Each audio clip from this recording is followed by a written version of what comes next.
नमस्कार। जीवनयापनका क्रममा मानिसलाई अनेकौं भौतिक तथा आत्मिक आवश्यकता परिरहन्छ। जीवन भोग्ने क्रममा परिस्थितिले झन् थप नयाँ आवश्यकता र समस्या थप्दै पनि जान्छ। आवश्यकताको पूरा गर्ने प्रक्रियामा नै निरन्तर विकास, फेरि विकास र परिवर्तन हुँदै जाने गर्दछ। आफ्ना अनेकौं आवश्यकता पूरा गर्ने प्रयासमा मानिसबाट नयाँ कुराको वृद्धिका साथसाथै पुराना कुरालाई नयाँ रूप दिने काम पनि भइरहेको हुन्छ। जस्तो मानव आफ्नो विकासको प्रारम्भिक चरणमा मानिसले काँचै खाने कुरा खान्थे, मासुहरू लुछेर खाने गर्थे। आगोको आविष्कारपछि मानिसले पोलेर खान सिके। भाँडाकुँडा बन्न थालेपछि पकाएर खान थाले।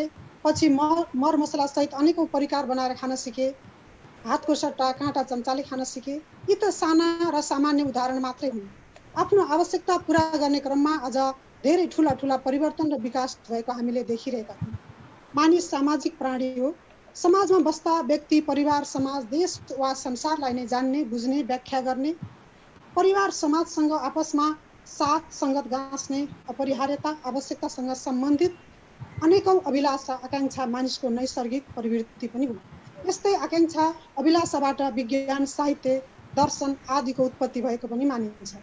यसरी मानिसले आफ्ना आवश्यकता, इच्छालाई पूरा गर्ने क्रममा, आफ्ना समस्यालाई समाधान गर्ने क्रममा संस्कृतिको निर्माण गर्दै जान्छ। कतिपय मानिसहरू पोसाक, नाचगान, चाडबाड, संस्कार जस्ता कुरालाई मात्र संस्कृतिका रूपमा हेर्ने सीमित र भ्रमपूर्ण बुझाइ पनि रहेको पाइन्छ। वास्तवमा संस्कृति भनेको के हो त? अथवा संस्कृति र साहित्य बीचको सम्बन्ध के हो? आजको कार्यक्रम यस्तै संस्कृति साहित्यको विषयमा केन्द्रित हुनेछ। यसका लागि आज दुईजना विज्ञ अतिथि वक्ताहरूलाई निमन्त्रणा गरिएको छ। उहाँहरू हुनुहुन्छ साहित्यकार प्राध्यापक हरिहर खनालज्यू, त्रिभुवन विश्वविद्यालय अन्तर्गत सप्तगण्डकी बहुमुखी क्याम्पस भरतपुर चितवनमा अंग्रेजी विभागमा प्राध्यापन पेसामा लामो समय सेवा गरेर हाल सेवानिवृत्त भएर पनि लेखन अध्ययन कार्यमा चाहिँ अझै पनि सक्रिय रहँदै आउनुभएका साहित्यकार प्राध्यापक हरिहर खनाल नेपाली साहित्य जगतका श्रद्धेय सम्माननीय व्यक्तित्व हुनुहुन्छ। उहाँको 13वटा कथा संग्रह, 2वटा कविता संग्रह, 2वटा उपन्यास, निबन्ध, यात्रा, संस्मरण, दैनिकीसँग सम्बन्धित 8वटा पुस्तक र अनुवादका 5वटा पुस्तक गरी 30वटा पुस्तक उहाँको प्रकाशित छन्। विभिन्न साहित्यिक पत्र पत्रिका पुस्तकको सम्पादन सम्बन्धी थुप्रै अनुभव छ उहाँसँग। साझा प्रकाशनको सञ्चालक सदस्य रहेर उहाँले निर्वाह गरेको भूमिकाहरू पनि अविस्मरणीय छन्। साहित्यकार हरिहर खनालसँग सम्बन्धित 2वटा कृति नै प्रकाशित छन् भने विभिन्न साहित्यिक पत्रिकाले उहाँको साहित्यिक योगदानलाई सम्मान र कदर गर्दै उहाँबारे विशेषाङ्क पनि निकालेका छन्। उहाँको साहित्यिक प्रतिभा, साहित्यिक सक्रियताका कारण थुप्रै साहित्यिक सङ्घ संस्थाबाट पुरस्कृत तथा सम्मानित हुनुभएको छ। साहित्य सङ्गम चितवनको संस्थापक सदस्य र अन्य 10वटा भन्दा बढी साहित्यिक प्रतिष्ठानको आजीवन सदस्य पनि हुनुहुन्छ। उहाँ थुप्रै सामाजिक सङ्घ संस्थामा पनि आबद्ध भई सक्रिय भूमिका निर्वाह गर्दै आउनुभएको छ। अर्का आजका अतिथि वक्ता हुनुहुन्छ प्राध्यापक डाक्टर रमेश प्रसाद भट्टराईज्यू। उहाँ त्रिभुवन विश्वविद्यालय नेपाली केन्द्रीय विभागमा प्राध्यापक हुनुहुन्छ। आधुनिक नेपाली उपन्यासको सांस्कृतिक अध्ययन शीर्षकमा विद्यावारिधि गर्नुभएको छ। समालोचना, कविता, निबन्ध, बाल साहित्यसँग सम्बन्धित र विद्यालय तह, प्रमाणपत्र तह, उच्च माध्यमिक तहको पाठ्यक्रममा आधारित पुस्तकहरू, शिक्षा र तालिमसँग सम्बन्धित पुस्तकहरू गरी 1.5 दर्जन जति पुस्तक प्रकाशित छन्। उहाँका शिक्षा नीति र समालोचनाका बारेमा 100 भन्दा बढी लेखहरू प्रकाशित छन्। विभिन्न पुस्तक पत्र पत्रिकाको सम्पादन गर्नुभएको पनि धेरै नै अनुभव छ उहाँसँग पनि। शिक्षा र साहित्यको विषयसँग सम्बन्धित विभिन्न विषयमा धेरै अनुसन्धान कार्य गर्नुभएको छ। 5वटा जति कृतिको अनुवाद पनि गर्नुभएको छ। स्नातकोत्तरदेखि विद्यावारिधीसम्म 6 दर्जन भन्दा बढी शोध कार्यका शोध निर्देशकको अनुभव पनि छ उहाँसँग। शैक्षिक प्राज्ञिक क्षेत्रसँग सम्बन्धित धेरै कार्य अनुभव छ उहाँसँग। जस्तो शिक्षा मन्त्रालय, स्थानीय विकास मन्त्रालय अन्तर्गत सञ्चालन हुने शिक्षासँग सम्बन्धित विभिन्न कार्यक्रममा प्रमुख विशेषज्ञ, तालिम विशेषज्ञ, राष्ट्रिय सल्लाहकारका रूपमा रही पाठ्यक्रम, पाठ्यपुस्तक, तालिम, परीक्षा, उत्तर पुस्तिका परीक्षण, समपरीक्षण, प्रश्न निर्माण, शैक्षिक सामग्री निर्माण, तालिमका सामग्री निर्माण लगायत शिक्षा क्षेत्रसँग सम्बन्धित धेरै विशेषज्ञता प्रदान गर्नुभएको छ उहाँले। नेपाल दूर शिक्षा परिषद, राष्ट्रिय तालिम परिषद, पाठ्यक्रम विकास केन्द्रमा पनि सदस्य, अध्यक्ष र सल्लाहकारका रूपमा रही महत्त्वपूर्ण भूमिका निर्वाह गर्नुभएको छ। त्यसै गरी विश्वविद्यालय अनुदान आयोगमा पनि पियर रिभ्यू टिमको सदस्य तथा संयोजक भएर पनि काम गर्नुभएको छ। मानविकी तथा सामाजिक शास्त्र संकायको अनुसन्धान कमिटीको सदस्य, नेपाल खुल्ला विश्वविद्यालय कमिटीको सदस्य लगायत प्राज्ञिक क्षेत्रसँग सम्बन्धित थुप्रै समितिमा आबद्ध भई बौद्धिक योगदान दिनुभएको छ। उहाँले साझा प्रकाशनको महाप्रबन्धक, गोर्खा संस्थानको कार्यकारी अध्यक्ष रहेर पनि काम गरेको पनि अनुभव छ उहाँसँग। विश्वका 7वटा जति मुलुकमा र देशभित्रै पनि उच्च शिक्षाका विषयका बारेमा विभिन्न तालिम र गोष्ठीमा सक्रिय सहभागिता छ। उहाँको शैक्षिक, साहित्यिक, बौद्धिक सफलता र सक्रियताका कारण नेपाल सरकार लगायत देश विदेशका थुप्रै साहित्यिक, सामाजिक सङ्घ संस्थाबाट विभिन्न पदक तथा पुरस्कारबाट पनि उहाँ सम्मानित हुनुहुन्छ। दुवै अतिथि विद्वान वक्ताहरू आजको कार्यक्रमको आकर्षक व्यक्तित्व हुनुहुन्छ। यहाँहरूको कृति, सिर्जना, शैक्षिक, साहित्यिक, सामाजिक क्षेत्रमा देखिएका सक्रियता, योगदान धेरै छ। यहाँहरूको योगदानको बारेमा सबै उल्लेख गर्दा धेरै समय लाग्ने भएकोले मैले अतिथिज्यूहरूको परिचयलाई एकदम सार संक्षेपमा मात्र प्रस्तुत गर्न बाध्य भएँ। आजको अतिथि वक्ताहरू हरिहर सर, रमेश सरको बौद्धिक, शैक्षिक, साहित्यिक प्रगति, सक्रियताप्रति हार्दिक सम्मान व्यक्त गर्दछु। साथसाथै यस जुम कार्यक्रममा यहाँहरूलाई म हार्दिक स्वागत तथा अभिवादन पनि गर्दछु। त्यसै गरी हाम्रा अतिथि वक्ताहरूको महत्त्वपूर्ण विचारलाई सुन्नको लागि बौद्धिक, साहित्यिक व्यक्तित्वहरू पनि जोडिनु भएको छ। कोही कविता लेख्नुहुन्छ, कोही कथा, कोही समालोचना, विभिन्न साहित्यका विधामा सक्रिय साथीहरूको उपस्थिति छ। जस्तै यहाँ मधु पाठकज्यू हुनुहुन्छ, सुमन घिमिरेज्यू, अर्जुन थापाज्यू, शान्ति सापकोटाज्यू, त्यसै गरी अन्तर्राष्ट्रिय नेपाली साहित्य समाज नेपालका महासचिव विश्वदेव घिमिरेज्यू हुनुहुन्छ, सीता विष्ट कार्कीज्यू, त्यस्तै रञ्जना निरोलाज्यू लगायत कतिपय साथीले यहाँ नाम आफ्नो उल्लेख गर्नुभएको छैन, त्यसमा नाम उल्लेख गरिदिनु होला। सबैलाई मेरो हार्दिक स्वागत तथा अभिवादन छ। आज हामी दुईजना अतिथि वक्ताहरूसँग साहित्य संस्कृतिका विषयमा केन्द्रित रहेर कुरा गर्नेछौँ। उहाँहरूसँगको अन्तर्क्रियापछि यस जुममा जोडिएर बस्नुभएका अथवा फेसबुक लाइभबाट हामीलाई सुनेर हेरेर बसिरहनुभएका सहभागीहरूले पनि आजको विषयवस्तुमा मात्र केन्द्रित रहेर आफ्ना जिज्ञासा छन् भने अन्तर्क्रियाको अन्तिममा राख्न सक्नुहुनेछ। अब हामी विमर्श तथा अन्तर्क्रियामा केन्द्रित हुनेछौँ। कुराकानीका क्रममा सर्वप्रथम म हरिहर सरसँग आएँ। हरिहर सरलाई अनुरोध गर्दछु। हरिहर सर, अङ्ग्रेजी भाषाको अध्ययन र प्राध्यापन पनि त्यही क्षेत्रमा हुनुहुन्छ, तर यति राम्रो साहित्य लेख्नुहुन्छ नेपालीमा। नदीको क्रममा यहाँका कतिपय मैले कथाहरू पढेको पनि छु। कसरी नेपाली साहित्यमा लाग्नुभयो अथवा सरलाई लेखक हुने चाहना कसरी जाग्यो? सरको लेखनको प्रारम्भिक दिनहरू कस्ता थिए? आज हामीलाई यसै बारेमा सुन्ने मन छ सर, यस बारेमा केही भनिदिनुहोस् न। धन्यवाद यहाँको प्रश्नको लागि। अब यो अङ्ग्रेजीको विषय चाहिँ मेरो यो व्यावसायिक यो जीवन निर्वाहको कुरा भयो। सिर्जना, साहित्य चाहिँ सिर्जनासित सम्बन्धित कुरा भयो मेरो। खासमा साहित्य सिर्जनाको कुरा गर्दाखेरिमा म चाहिँ आफ्नो बाल्यकाललाई सम्झन पुग्छु। हामी सानोमा गाउँमा पढ्दाखेरिमा, प्राइमेरी स्कुलमा नै पढ्दाखेरिमा बेला मौकामा सानातिना कार्यक्रमहरू हुन्थे स्कुलमा। हामी चाहिँ त्यहाँ कविता सुनाउने गर्थ्यौँ। त्यति बेलादेखि लेख्न सुरु गरिएछ भन्नु पर्यो। अब यो मेरो विचारमा 16 सालतिरको कुरा होला। हामी त्यति बेला 4 क्लासतिर पढ्थ्यौँ। अनि पछि के भयो भनेदेखि 20 सालदेखिबाट म त्यहाँ मेरो गाउँघर छोडेर 2020 त्यहाँबाट चितवनतिर झरेँ। चितवनतिर झरेपछि कस्तो भयो भनेदेखि अलिकति एकाङ्गीपनले घर गर्यो।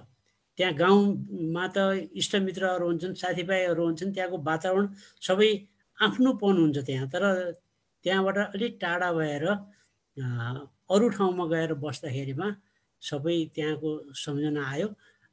त्यसपछि मैले त्यो बिचमा 20 सालपछि म 23 सालमा कलेज गएँ। 23 सालमा कलेज जानुभन्दा पहिल्यै विभिन्न ठाउँमा त्यहाँ टिचिङ गरेर बसेको हो।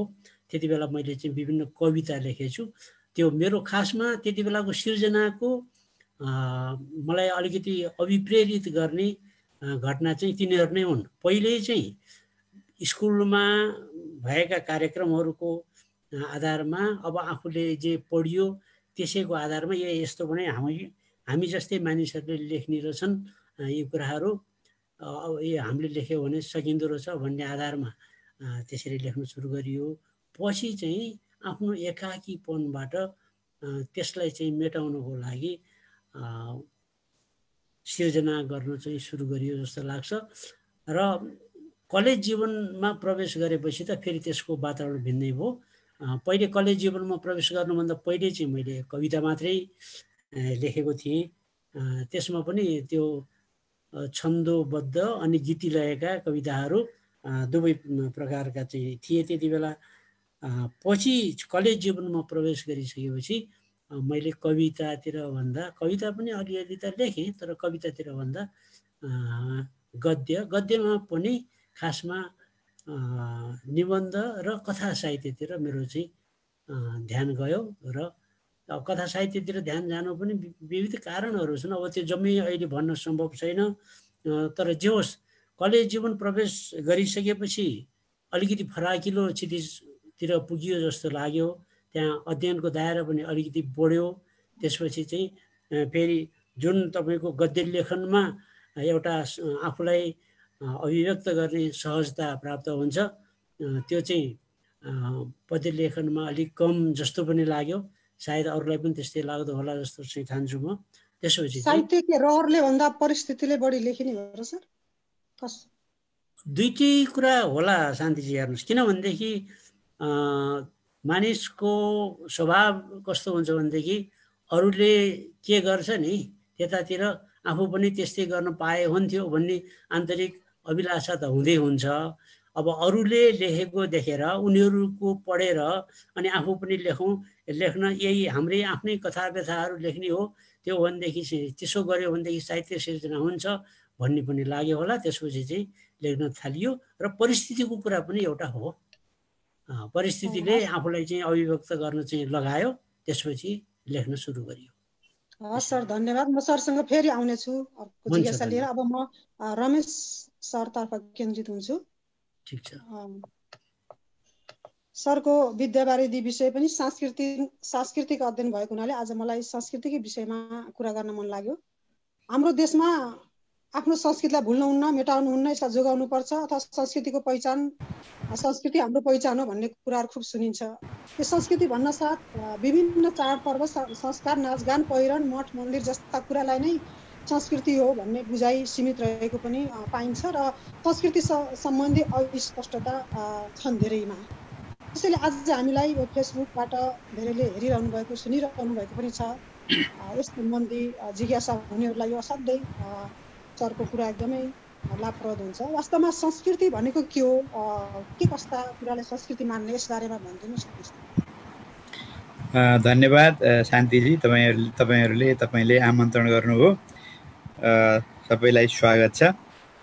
पहिलो कुरा, संस्कृति भन्नुभन्दा अगाडि मुख्य कुरा हाम्रो सोसल कन्स्ट्रक्ट भनेर अङ्ग्रेजीमा भनिन्छ, सामाजिक निर्मिति के हो, त्यो सामाजिक निर्मितिका आधारहरू के हुन्। वास्तवमा हामी जन्मिन्छौँ र जन्मिसकेपछि हामी निर्माण हुन थाल्छौँ। मान्छेका रूपमा जन्मिन्छौँ, पुरुष वा महिलाका रूपमा जन्मेलाौँ। त्यो एउटा हाम्रो जीववैज्ञानिक आधार हो, जीववैज्ञानिक पक्ष हो। तर हामीले आफैलाई कन्स्ट्रक्ट गर्छौँ, सोसाइटीले हामीलाई कन्स्ट्रक्ट गर्छ, निर्माण गर्छ, र त्यो निर्मितिले एउटा चाहिँ खास किसिमको कल्चर, संस्कृति बन्दै जान्छ।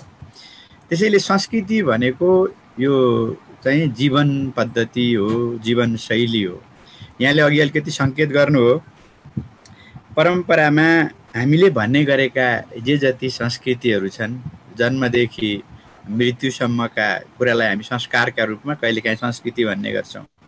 हामीले मनाउने चाडपर्वहरूलाई हामी संस्कृति भन्ने गर्छौँ। हामीले जीवनयापन गर्ने हाम्रा शैलीलाई संस्कृति भन्ने गर्छौँ। तर संस्कृति भनेको एउटा आइडियोलोजी हो, विचारधारा हो। र तपाईँ कस्तो किसिमको विचारधारालाई तपाईँ दैनिक जीवनमा, दैनन्दिन जीवनमा प्रयोग गर्नुहुन्छ, अथवा हामी कस्तो प्रकारको जीवन पद्धति अँगालिरहेका छौँ भनेपछि हामी सोसाइटीमा किन इन्जस्टिस छ, महिला र पुरुषका बिचमा किन न्याय छैन, धनी र गरिबका बिचमा किन न्याय छैन, जाति र जातिका बिचमा किन न्याय छैन, र किन कालाहरू र सेताहरू भनेर भनिन्छ वर्णका आधारमा, किन ब्राह्मण र दलित भनिन्छ वर्णका आधारमा, यस्ता प्रश्नहरू समाजमा निरन्तर उठिरहने प्रश्नहरू हुन्। र ती प्रश्नहरूको जवाफ, ती प्रश्नहरूको उत्तर विभिन्न विद्वानहरूले, विभिन्न दार्शनिकहरूले, विभिन्न चाहिँ के भने समाजचिन्तकहरूले गरे। तर 1960 पछि युरोप र अमेरिकामा भएका विभिन्न प्रकारका चाहिँ यो साना साना खालका आन्दोलनहरू, खास गरेर फ्रान्सेली विद्यार्थी आन्दोलन र अमेरिकामा र बेलायतमा भएका विभिन्न खालका चाहिँ विद्यार्थी आन्दोलन, महिला आन्दोलन, जनजाति अथवा कालाहरूका, अफ्रिकन अमेरिकनहरू, अफ्रिकन ब्रिटिसहरूका आन्दोलनहरू, यी सम्पूर्ण कुराले मान्छेहरूलाई संस्कृतिका बारेमा नयाँ ढङ्गले सोच्न बाध्य बनायो।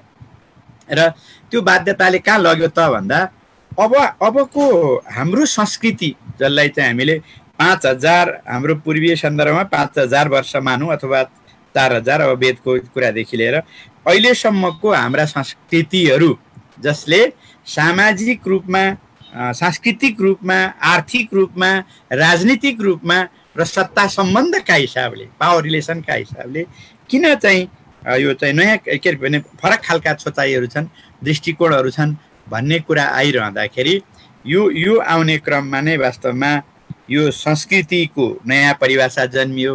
र त्यो संस्कृतिको नयाँ परिभाषाले सांस्कृतिक अध्ययनतर्फ मान्छेलाई प्रवृत्त बनायो। र मुख्यतः अब पृष्ठभूमिमा चाहिँ के हो त भन्दा संस्कृतिले हाम्रो जीवन पद्धतिलाई र जीवनशैलीलाई खोज्यो। तर त्यो जीवनशैलीलाई खोज्ने तरिका के त भन्दा बेलायतमा र अमेरिकामा पनि अब हामी कहाँ चाहिँ विश्वविद्यालय कहिले पनि, मैले सधैँ प्रश्न गर्ने गर्छु, विश्वविद्यालय ज्ञान निर्माणको केन्द्र बनेन। तर पश्चिमाहरूले युनिभर्सिटीमा, खास गरेर ब्रमिङ्गन युनिभर्सिटी र अमेरिकाका पनि केही नाम चलेका विश्वविद्यालयहरूमा यसको बारेमा बहस चल्यो। र बहस चलिसकेपछि अब संस्कृतिलाई हिजोको ढङ्गले होइन, नयाँ ढङ्गले हेर्नुपर्छ, यसलाई सत्ता सम्बन्धका आधारमा हेर्नुपर्छ भनेपछि अब यसलाई अझै राम्ररी परिभाषित गर्ने हो, संस्कृतिलाई अझै राम्ररी बोध गर्ने हो भने संस्कृति भनेको सत्ता सम्बन्धका आधारमा निर्माण हुने हाम्रा जीवनशैलीहरू, जीवन पद्धतिहरू, जसको मुख्य कारण चाहिँ के हो त भन्दा सत्ताको, पावर रिलेसनको कुरा नै हो भन्ने चाहिँ निष्कर्षमा पुग्न सकिन्छ। हस्, धन्यवाद सर। सरसँग म फेरि आउनेछु। अब म हरिहर खनालसँग अर्को जिज्ञासा राख्न चाहन्छु। हस्, थ्याङ्क यू। उनले धेरै नै साहित्यका धेरै जसो विधामा कलम चलाउनु भएको छ। तुलनात्मक रूपमा भन्दा सरको कथामा बढी सक्रियता छ, सरको कथा सङ्ग्रह नै धेरै छ। त्यसैले कथा लेख्ने सन्दर्भमा कुरा गर्दाखेरिमा कथा लेख्दाखेरि कथानक र शैलीमा कुन प्रमुख हुन्छ होला सर? अब यसमा मलाई के लाग्छ भने शान्तिजी, यी दुवै कथाका तत्त्व चाहिँ त हुन् र यिनीहरूको दुवैको आफ्नो अस्तित्व छ। यिनीहरू प्रधान भन्ने कुरा चाहिँ एकअर्काको पूरकको रूपमा आउन सक्दैनन्। यिनीहरू यो शैलीको आफ्नै विशिष्टता छ र त्यसको कन्टेन्ट, जसलाई सिम पनि भन्छ, त्यसको चाहिँ आफ्नै विशेषता छ। र प्रधान कुरो कुन चाहिँ हो भन्ने सिलसिलामा मलाई के लाग्छ भनेदेखि कन्टेन्ट चाहिँ आधारभूत कुरा नै हो। हेर्नुहोस्, हाम्रो एउटा घर निर्माण गर्दाखेरिमा जगको जुन महत्त्व हुन्छ त्यस्तै किसिमले कुनै पनि रचनाको कुनै पनि सिर्जनाको रचना गर्दाखेरिमा कन्टेन्ट चाहिँ सबैभन्दा महत्त्वपूर्ण कुरा हुन्छ। कन्टेन्टलाई हामी अर्को शब्दमा विचार पनि भन्न सक्छौँ। तपाईँले दिन खोजेको चाहिँ विचार त्यसमा निहित हुन्छ। र शैली भनेको त त्यसलाई कसरी प्रस्तुत गर्ने भन्ने कुरा मात्रै हो। अब एउटै विषयलाई एउटा विषय दिएर 10 जना लेखकलाई लेख्न लगायो भने 10 जनाले रचना त्यहाँ सिर्जना गरेका हुन्छन् र मलाई लाग्छ उनीहरूको 10 जनाको अलग अलग शैली हुन्छ। त्यहाँ फरक फरक किसिमले उनीहरूले त्यस विषयलाई प्रस्तुत गरेका हुन्छन्। त्यसो भएको हुनाले आधारभूत कुरा भनेको चाहिँ त्यसको कन्टेन्ट हो। थिम भनेको त्यसको सहायक कुरा। त्यसलाई चाहिँ कसरी अब यसलाई यसरी पनि लिन सक्नुहुन्छ तपाईँ। जस्तो कि मानौँ न मैले एउटा तपाईँलाई सामान्य उदाहरण दिएर यसलाई चाहिँ जस्टिफाई गर्न चाहिँ चाहन्छु। जस्तो कि एउटा हामीसित कपडाको केही बनाउने चाहिँ कपडाको चाहिँ एउटा चाहिँ थान छ भन्नुहोस्। अब एउटा सर्ट सिलाउनु पऱ्यो, 10 जना टेलरलाई दिनुभयो भने ती 10 जना टेलरले बनाउन त सर्ट नै बनाउँछन्, तर तिनीहरूको गुणस्तरमा सबै कुरामा केही न केही भिन्नता हुन्छ र बढी सिप भएकोले चाहिँ राम्रो सुन्दर तयार गर्छ र कम सिप भएकोले कमसल तयार गर्ला। त्यस्तै किसिमले यो रचनामा पनि यो कुरा चाहिँ लागु हुन्छ भन्ने चाहिँ मलाई लाग्छ। जो धेरै बढी जानकार छ सिर्जनामा, जो बढी अभ्यस्त छ, उसले चाहिँ त्यस्तो आफ्नो सिप त्यहाँ प्रयोग गरेर त्यसरी बनाउन सक्छ, सिर्जना गर्न सक्छ। जो बढी अभ्यस्त छैन उसले चाहिँ कमजोर बनाउन सक्छ। यसो भएको हुनाले यिनीहरू चाहिँ दुई अलग चिज हुन् भन्ने चाहिँ मलाई लाग्छ। धन्यवाद सर।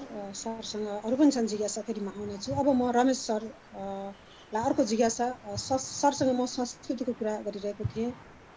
सरले साहित्यमा कसरी सांस्कृतिक अध्ययनको कुरा आयो भन्ने कुरा पनि उहाँले गर्नुभयो। साहित्यलाई संस्कृतिको कोणबाट पनि अध्ययन विश्लेषण गरिँदै आएको पाइन्छ। यसमा साहित्य र संस्कृतिको बिचको अन्तर सम्बन्ध के हो र सर? अब यो के छ भने हामीले साहित्यलाई समाजको प्रस्तुतिका रूपमा, समाजका विषयका रूपमा, समाजको प्रतिबिम्बनका रूपमा हेर्छौँ। अघि हरिहर सरले पनि भन्नुभयो कन्टेन्ट जुन विषयवस्तु हो, थिम हो, त्यो थिमलाई कसरी प्रस्तुत गर्ने, थिम चयनका आधारहरू के हुन् भनिरहँदा जहिले पनि एउटा समालोचकको नाताले हामी के भन्छौँ भने साहित्य भनेको सांस्कृतिक पाठहरू हुन्। यिनीहरू सांस्कृतिक चाहिँ पाठहरू हुन्, अर्थात् समाजको संस्कृतिलाई साहित्यकारले कुनै न कुनै रूपमा प्रस्तुत गर्छ भनेर भन्छौँ। तपाईँले हामीले जस्तो रूपमतीदेखि अहिलेसम्मको उपन्यास परम्परा र गुरुप्रसाद मैनालीदेखि अहिलेसम्मको कथा परम्परा अथवा भानुभक्त पूर्वदेखि अहिलेसम्मको कविता परम्परा हेऱ्यौँ भने हामी के देख्छौँ त भन्दा त्यहाँ कुनै न कुनै किसिमको पावर रिलेसन छ भन्ने हामी देख्छौँ। सांस्कृतिक अध्ययनले के भन्छ भने अब पुरानो किसिमको पठनको पद्धति चाहिँ सम्भव छैन, त्यसकारण पढ्ने तरिकामा परिवर्तन लिएर आउनु पर्यो भन्छ। जस्तो उदाहरणका लागि अहिलेसम्म हामी रूपमती उपन्यासलाई आदर स्वीकृत गरेर पढ्छौँ। रूपमतीका पाठहरू चाहिँ महान पाठहरू हुन्। तिनीहरूले नेपाली समाजको आदर्श, महिलाहरूको आदर्श, दाजुभाइको आदर्श, हैन, अब यस्तो यस्तो कुरालाई अथवा पितामाताको अथवा चाहिँ सासू ससुराको आदर्शका रूपमा त्यसले प्रस्तुत गर्यो भन्छौँ। तर सांस्कृतिक अध्ययनले त्यसलाई नयाँ ढङ्गले पढ्छ। सांस्कृतिक अध्ययनले, जस्तो म एउटा सांस्कृतिक समालोचकका रूपमा मैले रूपमती पढेँ भने मैले के देख्छु त भन्दा रूपमतीभित्र त के रहेछ, लैङ्गिक असन्तुलन रहेछ। त्यहाँ त महिला अनि सबै कुरा चाहिँ पुरुषहरूले अथवा पितृसत्ताले गर्ने। अनि अर्को कुरा गरिबहरूको त्यहाँ कुनै चित्रण छैन, सबै चाहिँ माथिका सामन्तहरूको नियन्त्रणमा अथवा उच्च वर्गको नियन्त्रणमा, रुलिङ क्लासको नियन्त्रणमा छ वर्गीय संस्कृति पनि। जातीय संस्कृति पनि त्यहाँ के छ त भन्दाखेरि ब्राह्मणहरूको केन्द्रीयतामा छ र ब्राह्मण भनेको ब्राह्मणवादको है, यो ब्राह्मण भनेको बाहुन मात्रै होइन कि जोसँग पनि ब्राह्मणवाद हुनसक्छ भन्ने। मैले भन्न खोजेको के त भन्दाखेरि अब पढ्ने तरिकामा परिवर्तन आउन थाल्यो। पढ्ने तरिका भनेको के हो त भन्दा साहित्यिक पाठ भनेको सांस्कृतिक पाठ हो र त्यसले समाजको सत्ता सम्बन्धलाई जुनसुकै पाठले पनि प्रस्तुत गरे हुन्छ, चाहे त्यो बसाइले होस्, चाहे त्यो छिमेकी कथाले होस् हैन, चाहे त्यो चाहिँ भनौँ न नासो कथाले होस् हैन। भनेपछि ती सांस्कृतिक पाठहरू चाहिँ साहित्यमा के अरे समालोचनामा कसरी विश्लेष्य हुन्छन् भन्ने कुराको खोजी सांस्कृतिक समालोचनाले गर्छ। अब यहीँनिर आएर त्यसो हो भने संस्कृति र समालोचना, संस्कृति र साहित्यका बीचको सम्बन्ध के हो त भन्ने प्रश्न चाहिँ जिउँदो बन्छ। भनेको कुरा के हो भने संस्कृति भनेकै तपाईँ हाम्रा बीचको सत्ताको सम्बन्धको कुरा र तपाईँ हाम्रा बीचका ती सत्ताका दृष्टिकोणको कुरा। त्यसकारण यो एउटा पोलिटिकल राजनीतिक विचारधारा हो। यो संस्कृति भनेको राजनीतिक विचारधारा हामीले थाहा नपाइकन त्यहाँ चाहिँ कुनै न कुनै किसिमको विचारलाई प्रस्तुत गरिरहेका हुन्छौँ र त्यो कहाँको नजिक हुन्छ, कुन सत्ताको नजिक छ, वर्गीय रूपमा हेजेमोनी अथवा भनौँ चाहिँ हामी वर्चस्वकारी वर्ग छ कि होइन, उत्पीडित अथवा चाहिँ अधीनस्थ वर्ग छ, लिङ्गीय रूपमा त्यो पितृसत्तात्मक छ कि अथवा चाहिँ भनौँ न समन्यायमा आधारित छ, र जातीय रूपमा त्यो व्हाइट सुप्रिमेसी अथवा श्वेत चाहिँ अधिनायकत्व अथवा श्वेत अधिनायकत्व र अथवा चाहिँ ब्ल्याकहरूको कालाहरूको डोमिनेन्टमा छ अथवा दमनमा छ, अथवा ब्राह्मणहरूको अधीनस्थतामा छ कि के अरे अधीनतामा छ कि दलितहरूको अधीनस्थतामा छ भनेर हामी पाठहरूलाई हेर्छौँ। त्यो मात्रै होइन, सांस्कृतिक अध्ययन अहिले हामी यसका जम्मा 18वटादेखि लिएर 20वटा क्षेत्रहरू चाहिँ सांस्कृतिक अध्ययनको हामी हेर्छौँ। जस्तो पर्यावरणीय कुरा, हिजो चाहिँ के थियो त भन्दा हिजो संस्कृतिका बारेमा मार्क्सिस्टहरूले बोले, तर मार्क्सवादीहरूले पनि पर्यावरणको बारेमा धेरै कुरा गरेनन्। वास्तवमा पर्यावरण पनि सांस्कृतिक अध्ययनले के भन्छ त भन्दाखेरि यो चाहिँ वर्गीय हुन्छ अथवा पुँजीवादकै कारणले, नम्बर 1, नम्बर 2 पोभर्टी गरिबीको कारणले, नम्बर 3 चाहिँ असमानता, अरू खालका सामाजिक सांस्कृतिक असमानताको कारणले चाहिँ मान्छेको हक अधिकार, जल जङ्गल जमिन यस्ता कुराहरूका अधिकारका प्रश्नहरू चाहिँ के हुन्छन् त भन्दाखेरि पछि पारिएको अवस्थामा रहन्छन्। त्यसैले हामी त्यसलाई हेर्छौँ। अपाङ्गहरूको होइन, अपाङ्गहरूको अध्ययनको प्रश्नलाई पनि हामी हेर्छौँ।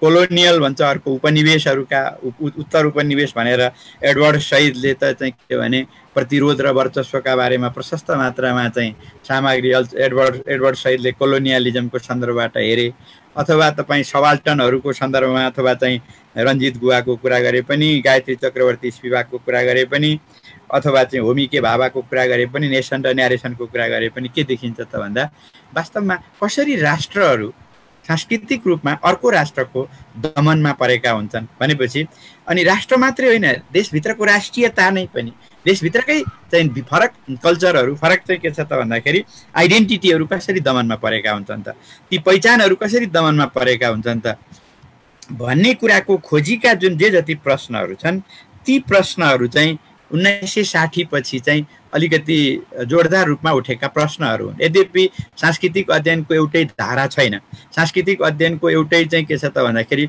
वैचारिक श्रृङ्खला पनि छैन, सांस्कृतिक अध्ययनको एउटै विधि र पद्धति पनि छैन। अमेरिकाको छुट्टै छ, अस्ट्रेलियाको छुट्टै छ, नेपालको छुट्टै छ, भारतको छुट्टै छ। भारतमा हामी सबाल्टनको हिसाबले हेर्छौँ, अमेरिकामा बहुसांस्कृतिकताको हिसाबले र कोलोनियलिजम, पोस्ट कोलोनियलिजम अथवा उत्तर उपनिवेशवादको सन्दर्भबाट हेर्छौँ। अनि बेलायतमा चाहिँ यो चाहिँ कल्चरलिजम र अलिक क्लास सेन्टर अथवा मार्क्सिस्ट सेन्टरको रूपमा हेर्छौँ। फ्रान्समा यो चाहिँ अलिकति बढी यो स्ट्रक्चरलिजम अथवा संरचनावाद र उच्च संरचनाको सन्दर्भबाट हेर्छौँ, अझै अलिकति त्यो फुकोको सन्दर्भबाट हेर्छौँ। त्यही यसका चाहिँ एउटै ढाँचा छैन नभएको हुनाले यसलाई कसैले अन्तर अनुशासनात्मक र चाहिँ कसैले अनुशासनहीन होइन, डिसिप्लिन चाहिँ विहीन पनि भन्छन्, कसैले इन्टरडिसिप्लिनरी भन्छन्। यो अन्तर अनुशासनात्मकता त हुँदै हो, तर के त भन्दाखेरि यसको डिसिप्लिन चाहिँ यही हो भनेर ठक्कै भन्नुभन्दा पनि यसका आफ्ना डिसिप्लिन, जस्तो मेरो लोकेसनमा अथवा हाम्रो नेपालको स्पेसमा नेपालको लोकेसनमा कल्चरल स्टडिज भनेको हाम्रै सन्दर्भबाट हेरिने विषय हो। त्यसकारण हामीले चाहिँ अमेरिकाकै नक्कल गर्नुपर्छ, बेलायतकै नक्कल गर्नुपर्छ, बेलायतकै सन्दर्भलाई ल्याउनुपर्छ होइन कि हाम्रो आफ्नो पद्धति के हो त। हाम्रा महिलालाई हेर्ने हाम्रा दृष्टिकोण के हुन्, जनजातिलाई हेर्ने हाम्रा दृष्टिकोणहरू के हुन्, अपाङ्गलाई हेर्ने दृष्टिकोण के हो, पर्यावरणका हाम्रा स्थितिहरू के हुन्, कोलोनाइजेसन चाहिँ सिधै प्रत्यक्ष चाहिँ के भने कोलोनी हामीले भोगेनौँ, तर हामीसँग आइरहेका चाहिँ यो उसका माध्यमबाट, भाषाका माध्यमबाट, अथवा चाहिँ यो कम्प्युटरका माध्यमबाट, अथवा चाहिँ त्यो टेलिभिजनका माध्यमबाट, अथवा त्यो सञ्चारको त्यो भर्चुअल जुन छ भर्चुअल चाहिँ सन्दर्भ छ, त्यो सन्दर्भबाट आइरहेको कोलोनियलिजमले हामीलाई कसरी हाम्रो दिमागलाई, हाम्रो संस्कृतिलाई कसरी मार्केटाइजेसन भन्छ नि, बजारीकरण, कसरी उपभोक्तावादी संस्कृतितर्फ लगिरहेको छ भन्ने कुरा हाम्रो अध्ययनको, हाम्रो लोकल अध्ययनको पद्धति हो। त्यसकारण साहित्यमा सांस्कृतिक अध्ययन भनेको चाहिँ हाम्रा कृतिहरू, पाठहरू भन्छौँ हामी, जे भए पनि कृति हो, त्यो कृतिहरूमा व्यक्त यी संस्कृतिका यी पद्धतिहरू, यी प्रक्रियाहरू, यी अवस्थाहरू कसरी आएका छन्, नम्बर 1। नम्बर 2, अघि हामीले एजुकेसनको कुरा गऱ्यौँ। वास्तवमा जो सांस्कृतिक अध्ययनमा लागेको छ, चाहे तपाईँ लेखकहरू माया आङ्गेलेको कुरा गरौँ, चाहे त्यो बेल हुकको कुरा गरौँ, अथवा त्यो चिनिया एचेबेको कुरा गरौँ, अथवा टोनी मोरिसनको कुरा गरौँ, अथवा चाहिँ जिराक्सको कुरा गरौँ होइन, सबैले के गरेका छन् त भन्दा दुईवटा कुरालाई एकदम जोडदार रूपमा उठाएका छन्। पहिलो कुरा के हो भने कल्चरल जुन टेक्स्ट हो त्यो टेक्स्ट चाहिँ बायस छ भन्ने एउटा।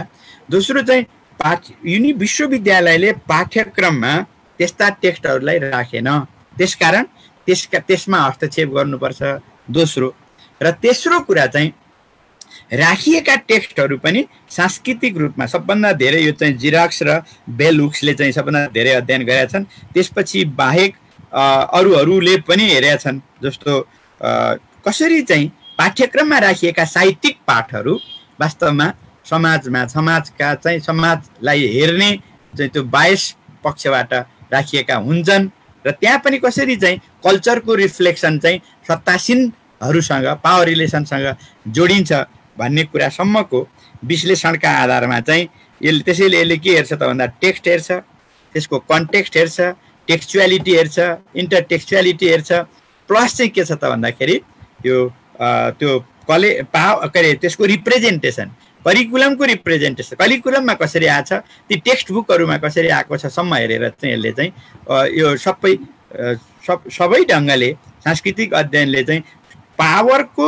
जुन डोमिनेन्ट छ, सत्ताको जुन डोमिनेन्ट छ, त्यो चाहिँ सत्ताको डोमिनेन्टबाट मुक्त समन्याय, अथवा लेखकहरूमाथि पनि समन्याय, पाठमाथि पनि समन्याय, जनतामाथि पनि समन्याय, अथवा पात्रहरूमाथि पनि समन्यायको चाहिँ सिद्धान्तका आधारमा यसले साहित्यलाई हेर्ने, साहित्यको विश्लेषण गर्ने, साहित्यिक पाठहरूको चाहिँ लाई बाहिर निकाल्ने काम गर्छ।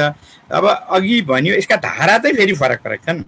उत्तर आधुनिकतावादीहरूले यसलाई चाहिँ अब उच्च संस्कृति र निम्न संस्कृतिको सन्दर्भबाट हेर्छन्।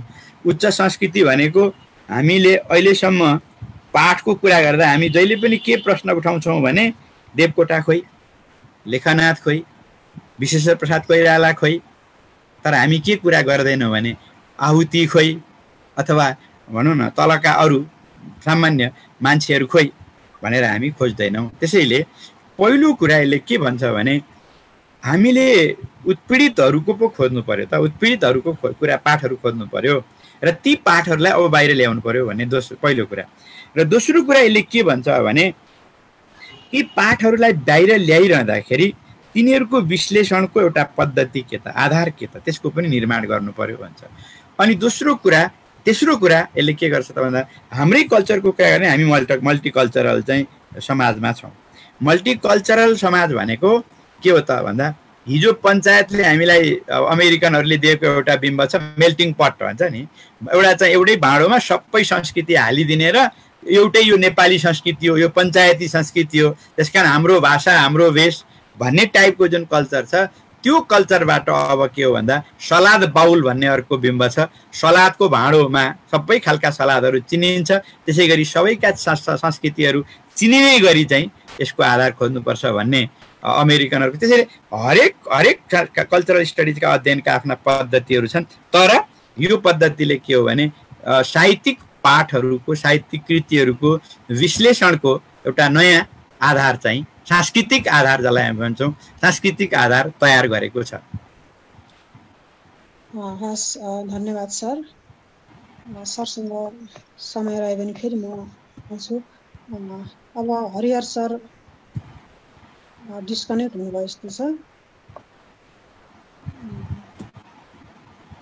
हरिहर सर हुनुहुन्छ? हुन त नाम त छ। सर हुनुहुन्छ? हजुर हुनुहुन्छ, चोटिनु भयो। अघि डिस्कनेक्ट देखेँ मैले। हरिहर सर, अघि हामी कथाको कुरा गर्दै थियौँ, शैली कथानकमा कुन प्रधान भन्ने कुरा। अब मैले सरलाई अर्को के जिज्ञासा राख्न चाहेँ भने लेखनमा वैचारिकता केन्द्रमा हुनु कति आवश्यक छ, अथवा अहिलेको समयको लेखनमा कसरी आइरहेको छ यो कुरा? धेरै राम्रो प्रश्न गर्नुभयो शान्तिजी, यसको लागि तपाईँलाई धन्यवाद छ।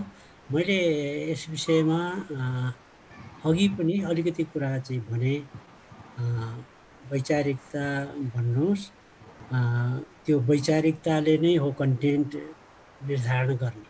कस्तो हामी अथवा जोसुकै लेखकले पनि जेसुकै विषयमा लेख्दैन, उसले कस्तो विषय छान्ने, कस्तो विषयले उसलाई तान्छ भन्ने कुरा उसको वैचारिकताले निर्णय गर्ने कुरा हो, त्यसमा निर्धारित हुन्छ।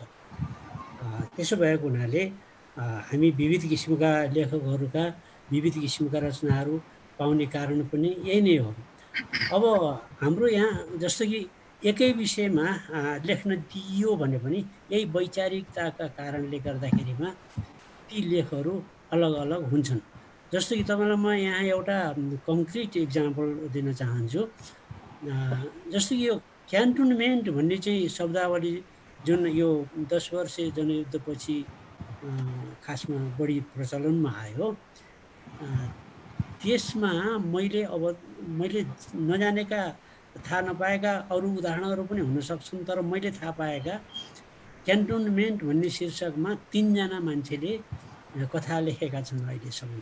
जस्तो कि एउटा मैले लेखेको छु हरिहर खनालले, अर्को चाहिँ एउटा हाम्रो बुटवल दिल साहनी हुनुहुन्छ एकजना बुटवलमा, उहाँले लेख्नु भएको छ, र अर्को महेश विक्रम शाह।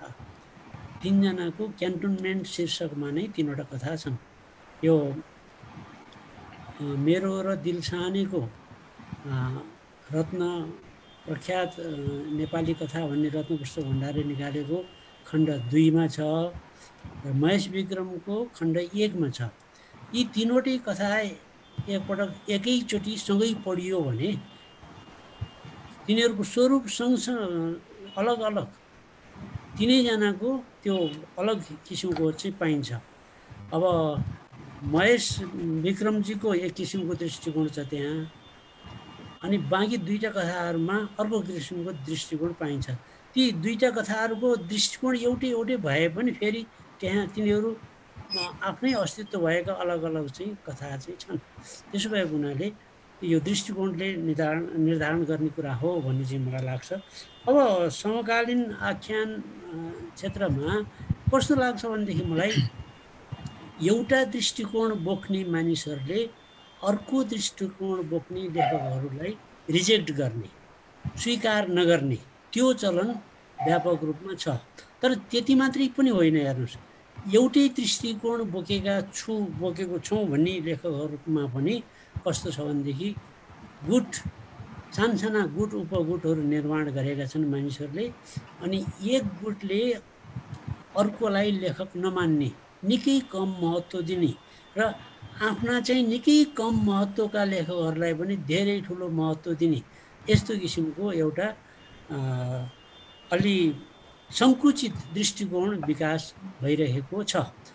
तर त्यो नै सबै चाहिँ होइन। फेरि केही पक्ष त्यसले चाहिँ हाम्रो समग्र साहित्यको विकासमा एउटा एक किसिमको गतिरोध सिर्जना गरेको छ।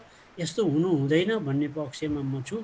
साहित्य फेरि यो राजनीति र साहित्य एक ठाउँमा हुनुहुन्छ कि हुँदैन, यो सँगैका कुरा हुन् कि होइनन् भन्ने कुरा प्रशस्त मात्रामा छलफल भइरहेका कुरा हुन्। यो पनि कुराहरू चाहिँ आउँछ। म त्यस्तो विवादमा त अहिले चाहिँ पर्न चाहदिनँ। हेर्नुहोस्, लेखकलाई समग्रमा अध्ययन गर्नुपर्छ, उसको समग्रमा अध्ययन हुनुपर्छ। हामी कहाँ त्यो परिपाटी छैन। अलिकति खुट्टा तान्ने प्रवृत्ति, खासमा यो लेफ्ट मुभमेन्टमा बढी देख्छु म चाहिँ, खुट्टा तान्ने प्रवृत्ति र केही नभएकालाई। अहिले चाहिँ यो फेसबुके साहित्य छ नि, यसले आजदेखिबाट कविता लेख्न थाल्यो, भोलि चाहिँ प्रख्यात साहित्यकार भइहाल्यो भने जस्तै गुटगत राजनीतिको पनि त्यस्तै कुरा छ। यो नितान्त यो साहित्यको क्षेत्रमा हानिकारक कुरा हो, समग्र साहित्यको विकासमा। त्यसो भएको हुनाले यसमा सुधार हुनुपर्छ भन्ने चाहिँ मलाई लाग्छ। एउटा पक्ष त्यो हो। तर यो नै फेरि सबै पाटो मात्रै होइन। साहित्यलाई गहन रूपमा अध्ययन गर्ने, समग्र यसलाई चाहिँ एउटा सङ्कुचितताको घेरामा नराखिकन व्यापक रूपमा अध्ययन गर्ने एउटा परिपाटी पनि छँदैछ। त्यो चाहिँ आशावादी पक्ष हो भन्ने चाहिँ मलाई लाग्छ। सर, यहाँले आफ्नो स्पष्ट विचार राखिदिनु भयो। अब म रमेश सरलाई एउटा जिज्ञासा राख्छु। नेपाली साहित्यमा सांस्कृतिक पहिचान र प्रतिनिधित्व कुन रूपमा भएको हुन्छ सर? अघि हाम्रो हरिहर दाइले अलिकति सङ्केत गर्नुभयो। यो पहिचान र प्रतिनिधित्वको प्रश्न पनि वास्तवमा वैचारिक प्रश्न हो। यो सांस्कृतिक अध्ययन स्वयंले विचारधारालाई केन्द्रमा राख्छ। केन्द्रमा राख्ने बित्तिकै त्यो विचारधाराको केन्द्रमा के हुन्छ त भन्दा कसरी समूहहरूले, व्यक्तिले आफ्नो पहिचानको निर्माण गर्छन् र तिनीहरूको साहित्यको रिप्रेजेन्टेसन, प्रतिनिधित्व कस्तो हुन्छ भन्ने प्रश्न सांस्कृतिक अध्ययनको महत्त्वपूर्ण प्रश्न हो। प्रतिनिधित्व भनेको र पहिचान भनेको वास्तवमा मान्छे किन पछि पर्छ र किन पारिन्छ, मान्छेलाई पछि पारिन्छ र पछि पर्नुको कारणसँग के कुरा जोडिएका हुन्छन् त। अब त्यो जस्तो दलित भन्यो भने दलित पछि पारिएको हो, अथवा जनजाति भन्यो भने, अथवा काला भन्यो भने, अथवा गोरा भन्यो भने, जे भने पनि त्यो तिनीहरूको समूहगत पहिचान पनि हुन्छ र तिनीहरूको व्यक्तिगत पहिचान पनि हुन्छ। म मेरो सत्तासँग, मेरो पहिचानसँग, मेरो परिचयसँग बाँच्छु भन्ने एउटा आधार हुन्छ। र सांस्कृतिक अध्ययनले के गर्छ त भन्दाखेरि त्यो सत्वलाई, त्यो पहिचानलाई कृतिभित्र कसरी चाहिँ प्रवेश गरिएको छ र गराइएको छ भन्ने कुराको खोजी गर्छ। जस्तो कालो हुनु आफैमा नराम्रो होइन, पहिचान हो त्यो। तर के गर्छ त भन्दा सत्ता सम्बन्धले के गरिदिन्छ त भन्दा कालो भनेको नराम्रो हो भन्छ। अब त्यही भएर कालाहरूले, ब्ल्याकहरूले चाहिँ के गर्नु पर्यो भन्दा ब्ल्याक इज ब्युटिफुल भन्नु पर्यो, number 1। Number 2, we are proud because we are black भन्नु पर्यो। हामी हाम्रो कालोपनमा हामी गौरव गर्छौँ, त्यसकारण कालो नै सुन्दर हो भनेर भन्न पर्यो। र त्यो चाहिँ के हो त भन्दा त्यसो हो भने तिनीहरूको त पहिचान हरायो नि त। त्यसकारण कालो हुनुको पहिचानको खोजी गर्ने क्रममा सांस्कृतिक अध्ययनको चाहिँ एउटा ब्ल्याक एस्थेटिक्स भनेर कालाहरूको सौन्दर्य शास्त्र नै जन्मियो। यतातिर दलित सौन्दर्य शास्त्रको कुरा हामी कहाँ कम भएको छ, तर भारतमा चाहिँ धेरै छ। दलित भर्खर अब निन्दाहरूले, हामीले पनि लेखेका छौँ, निन्दाहरूले पनि लेख्नु भएको छ, अरू हाम्रो आउतीहरूले पनि लेख्न थालेका छन्। अब जे होस् देख्न थाल्नु भएको छ, जे होस्। तर के त भन्दाखेरि त्यो सौन्दर्य शास्त्रसँग के कुरा जोडिन्छ त भन्दा नम्बर 1 त्यो पहिचान जोडिन्छ, आइडेन्टिटी जोडिन्छ। नम्बर 2 प्रतिनिधित्व। त्यो पहिचान जोडिने कुरासँग चाहिँ यसको व्याख्या छ नि त, लामो आवश्यक पर्छ। तर पहिचान जोडिने मुख्य कुरा चाहिँ के हो त भन्दा, मुख्य आधार चाहिँ के हो त भन्दा जस्तो महिला हुनुको पहिचान के त, भन्यो भने महिला हुनु भनेको महिलाका निश्चित विशेषताहरू हुन्छन्। त्यो पछि पारिएका सन्दर्भबाट मात्र होइन कि भाषाका सन्दर्भबाट, अनुभूतिका सन्दर्भबाट निश्चित त्यसको आफ्नो आफ्नो सत्ता हुन्छ महिलाहरूको। तर त्यही पहिचानका आधारमा चाहिँ समाजले के गरिदियो भन्दा महिलाहरू चाहिँ भावनात्मक हुन्छन्, महिलाहरू भावुक हुन्छन्, महिलाहरू संवेदनशील हुन्छन्, महिलाहरू निरीह हुन्छन्, महिलाहरू निर्बल हुन्छन् भनेर पितृसत्तालाई स्थापित गरेर सबै ढङ्गले पुरुष बलियो हुन्छ, पुरुष बुद्धिमान हुन्छ, पुरुष विवेकी हुन्छ भन्ने ल्याइदियो।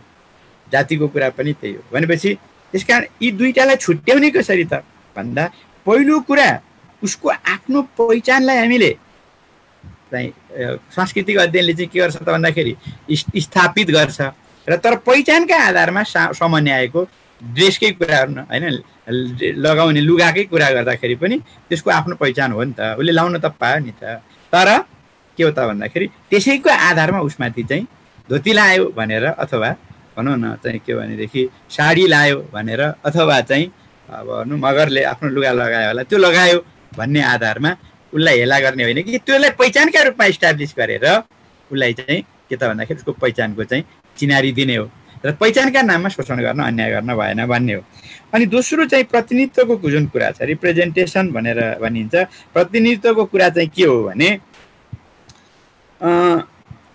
पुरुष हुनुको नाताले अहिलेसम्म यो सोसाइटीको कुरा गर्दा, अब साहित्यको कुरा गर्दा अलिकति फरक आउँछ, तर साहित्यमा पनि त्यो कसरी आएको छ भन्ने कुरालाई हामीले खोज्नुपर्छ। तर के त भन्दाखेरि पुरुष हुनुको नाताले राज्य सत्तामा, सामाजिक जीवनमा, आर्थिक जीवनमा उसले जुन पावर पाएको छ, सत्ता उसको प्रतिनिधित्व छ, त्यो प्रतिनिधित्व महिलाको छैन। भनेपछि महिलाहरूको पनि त्यो कृतिमा, साहित्यको सन्दर्भबाट हेर्दाखेरि कृतिमा महिलाहरूको रिप्रेजेन्टेसन कसरी भएको छ। अब महिलाहरूको रिप्रेजेन्टेसनलाई हेर्ने आधार के हुन्छ त, प्रतिनिधित्वलाई हेर्ने आधार के हो त भन्दा पहिलो कुरा उनीहरूको भूमिकाको कुरा होइन, लैङ्गिक भूमिकाको कुरा। दोस्रो कुरा उनीहरूको जेन्डर रोल भन्छ अनि जेन्डर रिलेसनको कुरा, लैङ्गिक सम्बन्धका कुराहरू। तेस्रो कुरा लैङ्गिक विभेदनको कुरा। चौथो कुरा लैङ्गिक प्रतिरोधको कुरा। पाँचौँ कुरा लैङ्गिक समन्याय भनेको लैङ्गिक मैत्री भन्छौँ नि हामी, जेन्डर फ्रेन्डली भन्छौँ। त्यो यस्ता कुराहरू कसरी आएका छन् त साहित्यमा, त्यसको प्रतिनिधित्व कसरी भएको छ त। रोलको कुरा गऱ्यो भने पनि पुरुषको रोल के छ, त्यही हो रिप्रेजेन्टेसन। त्यहाँ रिप्रेजेन्टेसन प्रतिनिधित्वको अवस्था कस्तो छ त, त्यसका आधारमा उसलाई हामीले उसको भूमिकाको खोजी गर्छौँ। त्यसैले साहित्यमा हेर्ने कुरा नै, सांस्कृतिक अध्ययनले चाहिँ हेर्ने एउटा महत्त्वपूर्ण आधार नै केलाई बनाउँछ त भन्दाखेरि त्यहाँ पहिचान कस्तो छ र त्यो चाहिँ पहिचानसँग जोडिएको प्रतिरोधको प्रश्न पनि त्यहाँ आउँछ अनि त्यसपछि प्रतिनिधित्वको प्रश्न पनि आउँछ। त्यो प्रतिनिधित्व भएन भने त्यसलाई के गर्नु पर्यो भन्दा प्रतिरोध गर्न पर्यो र प्रतिरोध गरेर पनि समन्यायको अवस्थामा पुगेर आफ्नो चाहिँ प्रतिनिधित्वलाई स्थापित गर्न पर्यो भन्ने कुरालाई यसले मुख्य विषय बनाउँछ। धन्यवाद सर। अब म हरिहर समूहबाट जिज्ञासा राख्छु। म समकालीन आख्यानमै फेरि केही जिज्ञासा राख्छु। समकालीन आख्यान लेखनमा उज्याला पक्ष पनि होलान्, केही समस्या निराशाका पक्ष पनि होलान्। यसबारेमा सरको आफ्नो दृष्टिकोण अथवा कस्तो देख्नु भएको छ यसबारेमा भन्नुहोस्।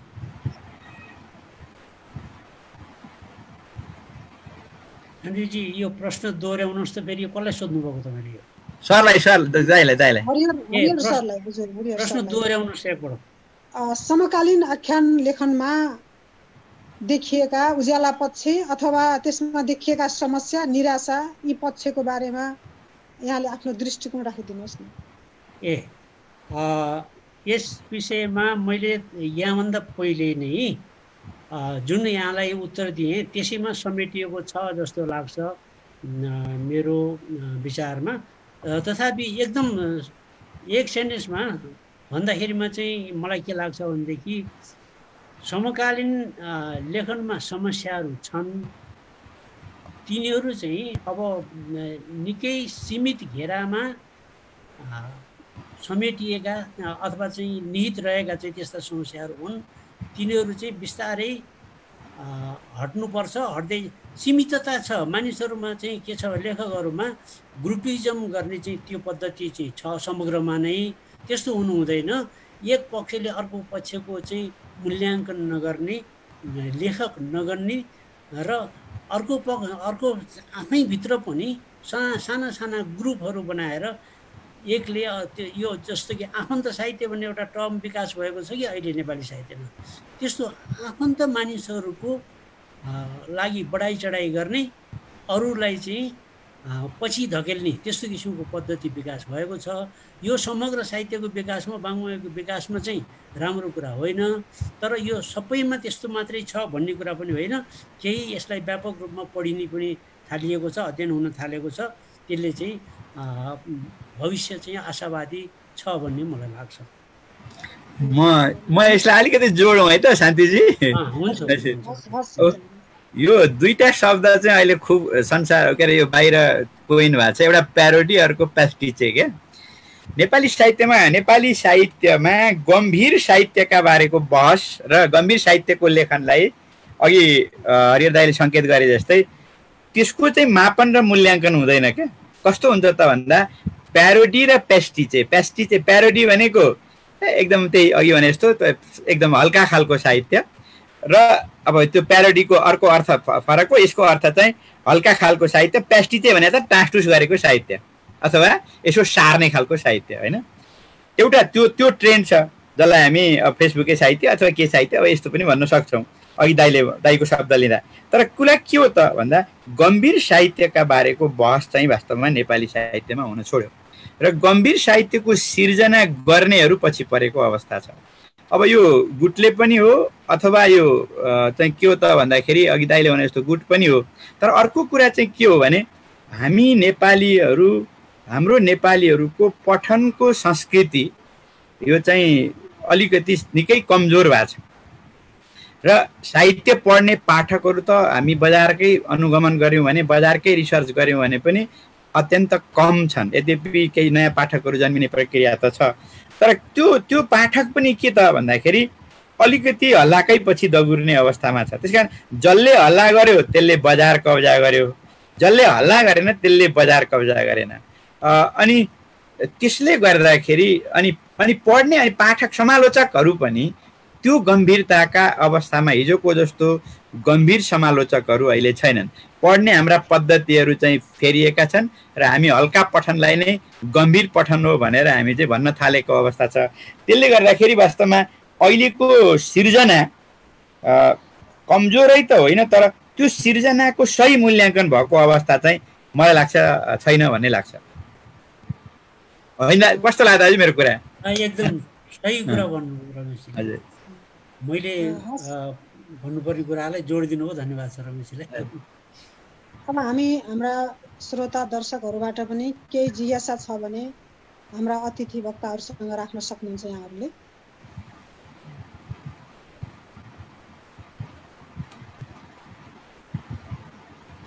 कसैको केही जिज्ञासा छ भने राख्न सक्नुहुन्छ।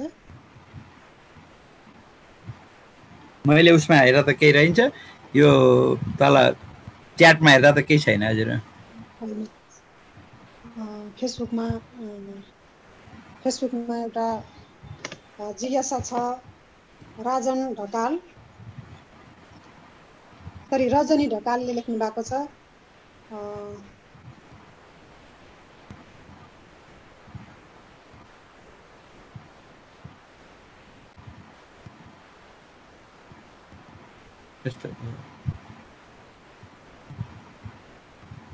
के पो भयो, आवाज आएन?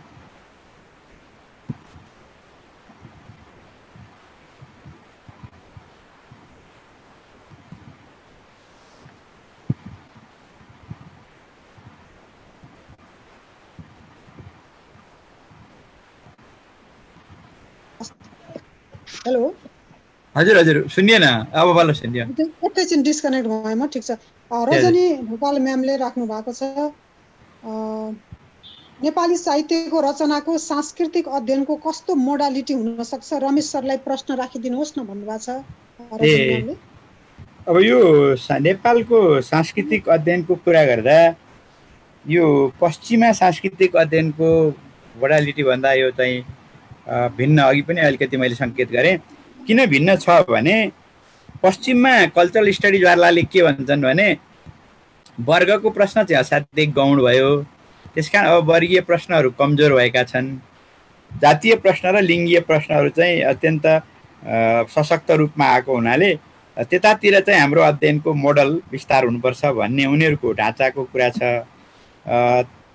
अनि उनीहरू अब कल्चरमा चाहिँ अलिकति लो कल्चरको कुरा, हाई कल्चरको अलि स्टडी कम गर्छन्, पपुलर कल्चरको कुरा अलिकति बढी गर्छन्, पपुलर कल्चरको स्टडी बढी गर्छन्। तर हामी कहाँ चाहिँ त्यस्तो अवस्था छैन। पहिलो कुरा हामी कहाँ क्लास कल्चरको कन्सेप्ट जतिसुकै भने पनि अलिकति बहसमै छ।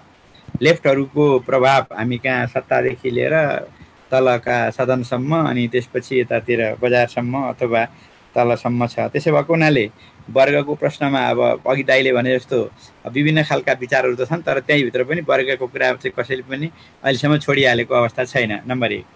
नम्बर 2 चाहिँ अब लिङ्गीय प्रश्न पनि हाम्रो र पश्चिमाहरूको लिङ्गीय प्रश्न चाहिँ फरक छ।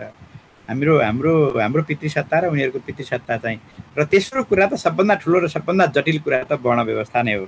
हाम्रो वर्ण व्यवस्थाले हामीलाई असाध्यै धेरै विभाजित बनाएको छ। त्यसकारण हाम्रो अध्ययनको पद्धति चाहिँ पश्चिमा अध्ययन पद्धतिसँग ट्वाक्कै मिल्छ भन्ने होइन, हाम्रो आफ्नो मोडल चाहिँ डेभलप गर्नुपर्छ भन्ने लाग्छ। र मैले मेरो रिसर्चमा पनि सिद्धान्त त मैले पश्चिमा नै हो, तर हामीले चाहिँ के गर्यौँ त भन्दाखेरि मैले चाहिँ के गरेँ त भन्दाखेरि पश्चिमा मोडलको होइन, नेपाली मोडलको विश्लेषण पद्धति चाहिँ इस्टाब्लिस गर्ने प्रयत्न गरेको छु मेरो आफ्नो कुरा गर्दा।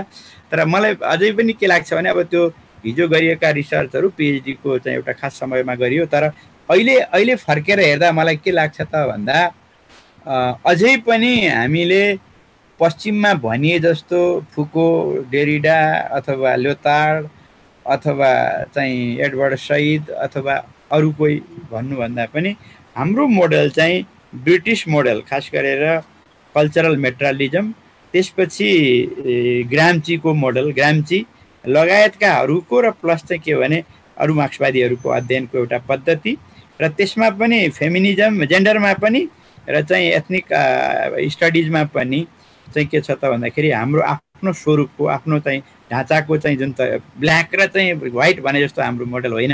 हाम्रो अलिकति मल्टिकल्चरल पनि त्यस्तो पुरै डिफ्रेन्सेसको मोडल होइन। त्यसकारण मोडल चाहिँ हाम्रो चाहिँ के हुन्छ त भन्दाखेरि मल्टिकल्चरलभित्र पनि यो आइडेन्टिटीभित्र पनि हाम्रो चाहिँ अलि समन्वयकारी मोडल हुनसक्छ, अलि एसिमिलेटेड खालको, एसिमिलेसन गर्ने खालको मोडल चाहिँ हुनसक्छ भन्ने हुन्छ भन्ने मलाई मेरो चाहिँ अध्ययनले त्यही देखाएको छ। रजनी ढकाल म्यामले हरिहर सरसँग पनि जिज्ञासा राख्नु भएको छ। उहाँले विचारधारा र साहित्य लेखन कलाको सम्बन्ध कस्तो हुन्छ भनेर हरिहर सरलाई जिज्ञासा राखिदिनुहोस् न भन्नुभएको छ। अब धन्यवाद रजनीजीलाई यो प्रश्नको लागि। मैले यहाँभन्दा पहिलेका तपाईँका प्रश्नको उत्तर दिँदाखेरिमा पनि यो कुरा राखिराखेँ जस्तो लाग्छ मलाई। तैपनि म छोटकरीमा के भनौँ भनेदेखि साहित्य सिर्जना विचारधाराबाट निर्देशित हुन्छ, तर यसको अर्थ हामी चाहिँ फर्मुला साहित्यको वकालत चाहिँ गर्दैनौँ। साहित्य विचारधाराबाट निर्देशित नभएको साहित्य कुनै पनि हुँदैन। कुनै पनि किसिमका विचारधाराहरूले कुनै पनि किसिमको साहित्यको सिर्जनालाई पथ प्रदर्शन गर्छ, तर कुन चाहिँ साहित्य, कुन चाहिँ विचारधाराले निर्देशित गरेको साहित्य असल हो भन्ने कुरा फेरि चाहिँ त्यो अलग प्रश्न हो। त्यसो भएको हुनाले विचार नभएको कुरा, विचार नभएको साहित्य त्यो निर्जीव हुन्छ। सजीव साहित्य भनेको चाहिँ त्यसले तपाईँको भन्नुहोस् समाजको, त्यसले कुनै किसिमको चाहिँ चित्रण गर्न सक्दैन। त्यसो भएको हुनाले कुनै पनि साहित्यको सिर्जनाको लागि विचारधाराको महत्त्वपूर्ण हुन्छ। विचारधारा नभएको साहित्य चाहिँ निर्जीव साहित्य हो। मलाई चाहिँ यही नै लाग्छ। रजनीजी। हो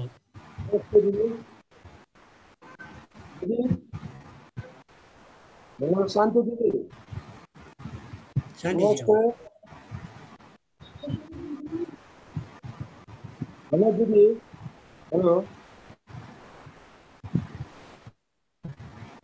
हेलो सुनिएको छ, बोल्नुहोस् सुनिएको छ। मेरो सुनिएन। प्रश्न शान्ति दिदीलाई मेरो प्रश्न त्यहाँ सोधिदिनु होला रमेश सरको लागि है। त्यो संस्कार र संस्कृतिको विषयमा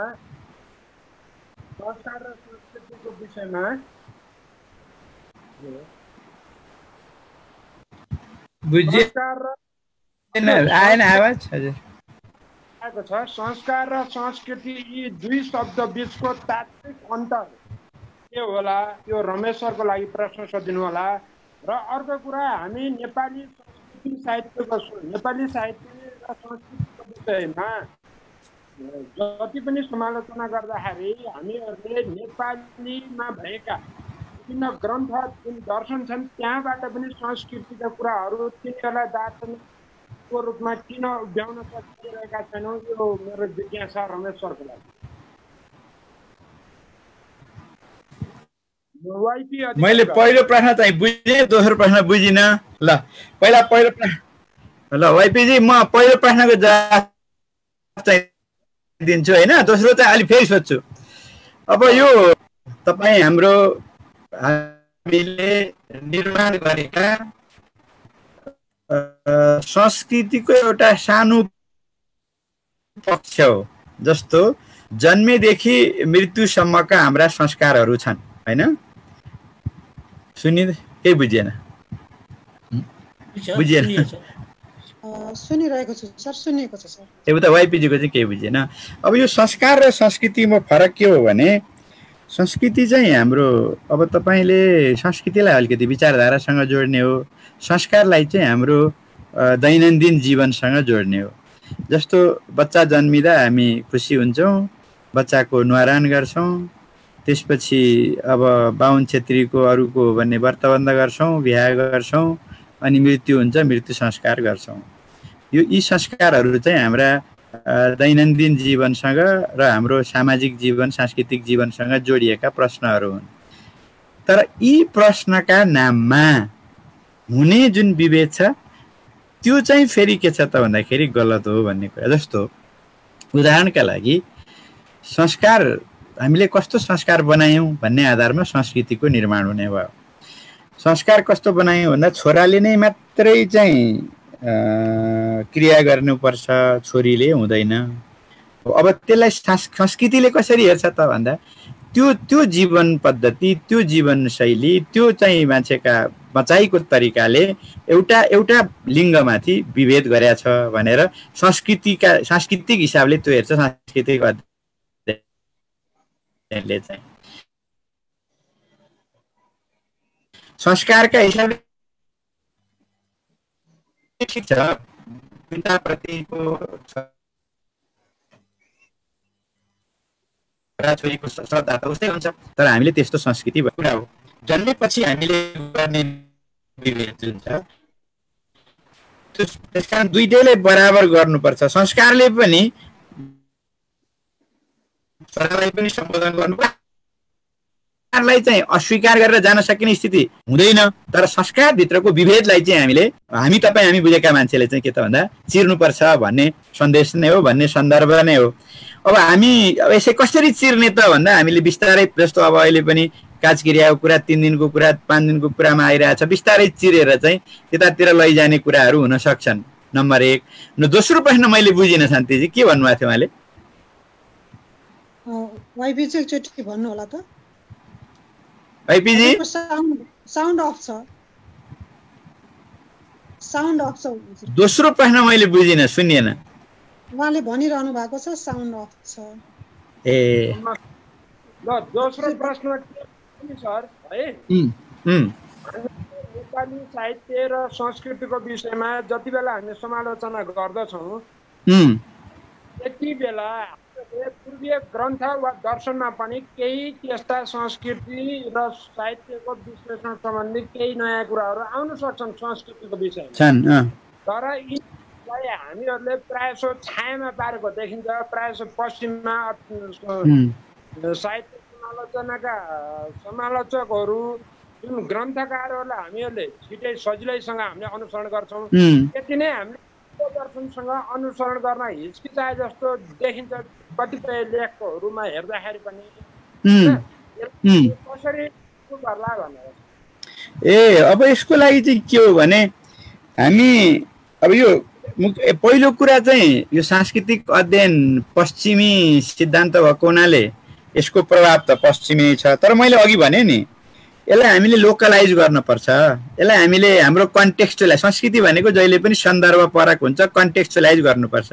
कन्टेक्स्चुअलाइज गर्नुपर्छ भनेको अब पूर्वीय दर्शनमा, पूर्वीय चिन्तनमा, पूर्वीय धारणामा कतिपय धेरै राम्रा पक्षहरू छन् हैन। जस्तो भारतीय दर्शन में क्या है क्या नहीं है भन्ने अहिले निन्दाले पनि अनुवाद पनि गर्नुभएको छ, निनु चापागाईले नेपालीमा पनि छ। अब त्यो दर्शनभित्र का राम्रा पक्ष, राम्रा सांस्कृतिक पक्षहरू छन् त्यसमा छन्, पक्कै छन्।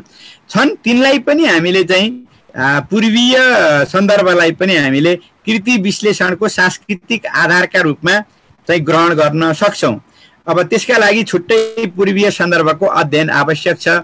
र अब यसका लागि जम्मा दुईटा कुरा, एउटा चाहिँ पूर्वीय दर्शनका सन्दर्भ, पूर्वीय दर्शनको अलिकति चाहिँ नयाँ ढाँचाको सांस्कृतिक सन्दर्भमा अलिकति बढी राहुल साङ्कृत्यायनले हेरेका छन्। त्यसपछि कृष्णलाई यसपालि मैले लकडाउनमा खुब पढेँ।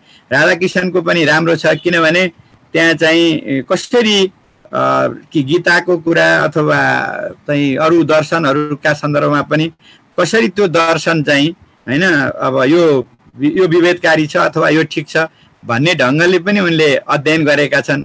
त्यसैले तिनीहरूका माध्यमबाट एउटा कृति विश्लेषणको आधार बनाएर पूर्वीय सन्दर्भबाट पनि यसलाई हेर्न सकिन्छ।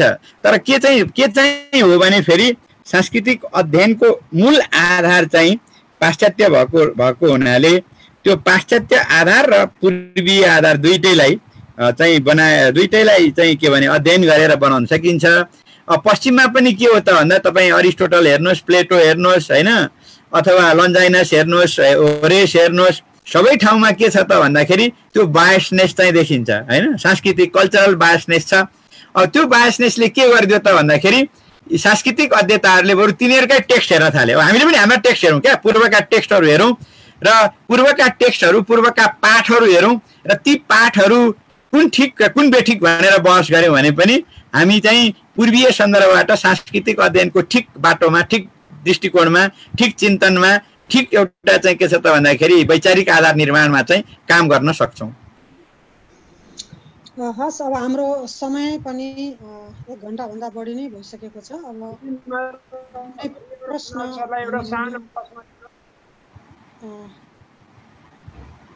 भनिहाल्नु समय। हजुर भन्नु भाइपिजे भन्नुस्। हरिहर सर, यो आख्यान जुन आख्यान विषयमा कथालाई मैले जोडेँ, म कथाको अध्ययन गरिरहँदाखेरि भन्न खोजेको जहाँ कि कथा लेखकहरूमा धेरै कथाहरू लेख्नुहुन्छ, तर ती फरक फरक समयमा लेखिए तापनि त्यसको प्रवृत्तिमा एउटै जस्तो देखिन्छ।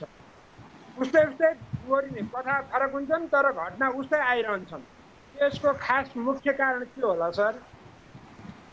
अब यहाँले कसको कथाहरू पढेर त्यसो भन्नुभयो मलाई चाहिँ त्यो थाहा भएन। अब त्यस्तो हुनु हुँदैन। यदि त्यसो हो भने त्यो फर्मुला टाइपको लेखन हो। फर्मुला टाइपको लेखन चाहिँ मैले मान्दिनँ। मैले आजै पनि सुरुमा नै त्यो कुरा चाहिँ बताइसकेको छु।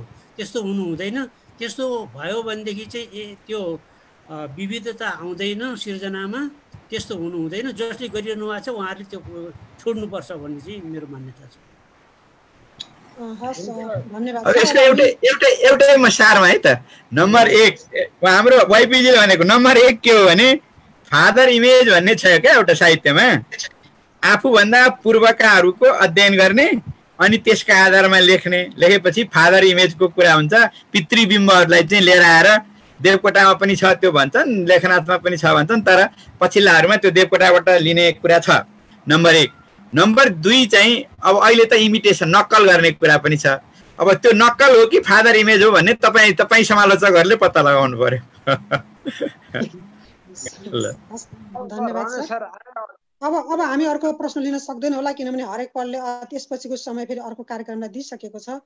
हामीले कुरा सुन्न, ज्ञान लिनुपर्ने कुराहरू त धेरै छन्, सुन्दा रमाइलो भइरहेको छ, धेरै सिक्न पाइरहेका छौँ, तर हामीलाई समयको नियन्त्रणमा छौँ भन्नु पर्यो अहिले। आजको यस कार्यक्रममा राखिएका जिज्ञासाका सम्बन्धमा हरिहर सरले, रमेश सरले एउटा धैर्यता, शालीनतापूर्वक स्पष्टसँग आफ्नो कुरा राखिदिनु भयो, उत्तर दिनुभयो। आजको कार्यक्रमबाट धेरैजना साहित्य प्रेमी श्रोता दर्शकहरू लाभान्वित हुनुभयो होला भन्ने आशा छ मलाई। जुम कार्यक्रममा बोलिदिनको लागि सरहरूसँग मैले राखेको प्रस्तावलाई हार्दिक स्वीकार गरी आजको कार्यक्रमलाई लाभप्रद बनाइदिनु भयो। दुवै सरहरूप्रति म धेरै धेरै आभारी छु। जुममा उपस्थित भएर तथा फेसबुक लाइभ मार्फत कार्यक्रम अवधिभर हामीलाई हेरेर सुनेर आफ्ना केही जिज्ञासाहरू पनि राखेर जुन ऊर्जा थपिदिने उपस्थित सबै श्रोता दर्शकहरूलाई धेरै धेरै धन्यवाद। प्राविधिक सहयोगमा साथ दिने हरेकपल.com परिवार, विशेष गरी अझै विपिन शर्मा भाइ, प्रकाश थापा भाइ, दुवैलाई धेरै धेरै धन्यवाद छ।